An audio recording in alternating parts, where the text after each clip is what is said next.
So John, you're the Senior Welfare and Pension Officer here at Noble Park RSL? Correct, along with a lot of other hats that I do wear involving veterans and their families.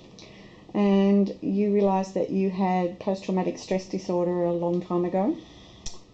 First manifested in excessive alcohol and a very angry person when I came back from Vietnam. And how long were you in Vietnam for?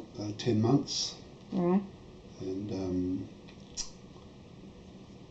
really we just thought that the way we were drinking over there continued when we came home, and we didn't see any reason why we should stop, but it actually developed into a habit that we couldn't get rid of, so, especially with me. Yep. And how else did post-traumatic stress disorder show up in your life?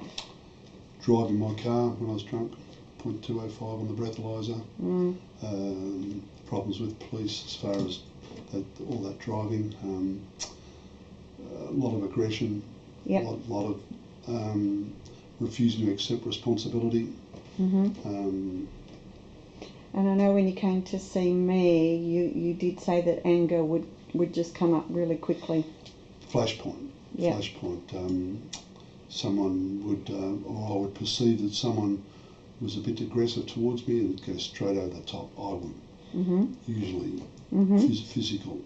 And when you were describing that to me, I remember you said that it was like a volcano ready to erupt at any moment. And we worked on that using emotional freedom techniques and tapping, and we turned that volcano ready to erupt into an ice-capped mountain, didn't we? Certainly did, and there's pictures on the wall over there. Yep, I can see it there. There's the volcano, and next to it the ice-capped mountain. And I use it, Jenny, sometimes when I do have a little bit of an angry feeling, and I just cast my eye back onto the ice-capped mountain, which I am now, and I find I do soothe down. And before you used EFT, how was PTSD showing up other than alcohol and anger? Were you having nightmares and intrusive memories, and were they during the day as well as at night, or mostly at night? Yes, there was an incident when I took my daughter to a bowling, 10-pin bowling alley with a couple of her little girlfriends. It was a birthday party for my daughter, and these little young Vietnamese children came out of the bowling alley as I was coming in, and I smelt something. And it was just a sense of smell from that. It was a flashback for me to Vietnam. I was an absolute mess. I had these little girls that I took into the 10-pin bowling alley, and I had to get one of the attendants to help them. I was just a mess. And an hour or so later, when I took them home, I was shaking, driving my car home still, all on this smell. And it wasn't offensive, it was just these little kids that went past me. So, so it was affecting you without warning. And I remember some of the memories that we worked on that were pretty horrific for you, that you said had been there almost on a daily basis, particularly this one face that was there for you. Yes, in Vietnam, one of my major stresses was that one of the veterans received a Dear John letter and went off his head and was firing bullets into the roof of one of our buildings. And my platoon commander made me go in and take the weapon off him, which this chap was very, very distressed, and he stuck the barrel of the weapon in my mouth and cocked the weapon, which you remember I recall later on, the cocking of the weapon. But I eventually got the gun off him and took him outside to the authorities, but his face has remained in my near presence for, well, what year did I see you, Jen? 35 years. And it was terribly, terribly worrying. And now it's just not there present with all the emotions that go with it. Is it harder to bring up his face in the memory? I did remember the next visit to you, Jen, and I told you I was sitting outside after our first session, and I was really trying to, I was looking for his face and it had gone.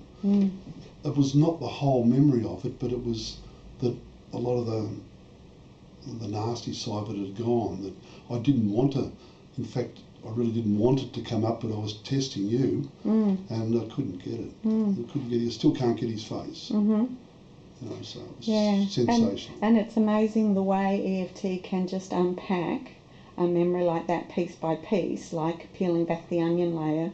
And, you know, we did the aspects, and the first aspect I remember you said was his crazy eyes looking at you, and we tapped that out, and then you could feel the cold, hard metal of the gun in the mouth. And then once we tapped that out, that was the surprise that you said, oh, now I can hear the cocking of the gun, and I could never remember hearing that before. Yeah, well, it was there somewhere, but that impacted on me, but it must have been in the back of my mind somewhere because it was huge. I thought I was gone. I really carried a fear that my life was going to be short for those 35 or 40 years, Jen, and all of a sudden it was gone, and in a strange way I was trying to recall it. I hated the thought of it, but I was trying to recall it. I can't. Because it had been part of your life for 35 years. Yes. And I think sometimes people with PTSD, they want to hang on to, part of them wants to hang on to that PTSD to mark the importance of what they did and what they suffered through.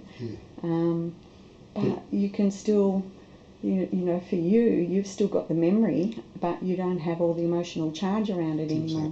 Exactly. The hurt and the anger and the guilt. There was guilt there for some reason, I don't know, but it's all gone. It's, you know, it's the... And if there is intrusion, sometimes I just get the tapping going again by myself. You know. And that's the beauty of EFTs. Once you learn it, and it's your tool, and it's at your fingertips. Jenny, I was the doubting Thomas of all doubting Thomases. The big skeptic. I was, and I still am in a lot of ways of things. But the truth can't be denied. It cannot be denied that there is great assistance, and I'll pass it on to other people. I don't know if they want to, because veterans are very, very difficult people to get forward. You have to gain their confidence first, and sometimes you can never do that. Some of them are too far. It's a sad thing, because I know the benefits of EFT, but it's a sad thing that a lot of them won't be. But the ones we can, it'll relieve their lives. Well, thanks for being a stand for EFT, because I know you did feel the impact for it for your life, and that you have spoken to various ministers of Veteran Affairs, and that we are being a stand together to get EFT into mainstream Veteran Affairs treatments, so that it can be accessed by everyone. And so thank you for talking to us, John.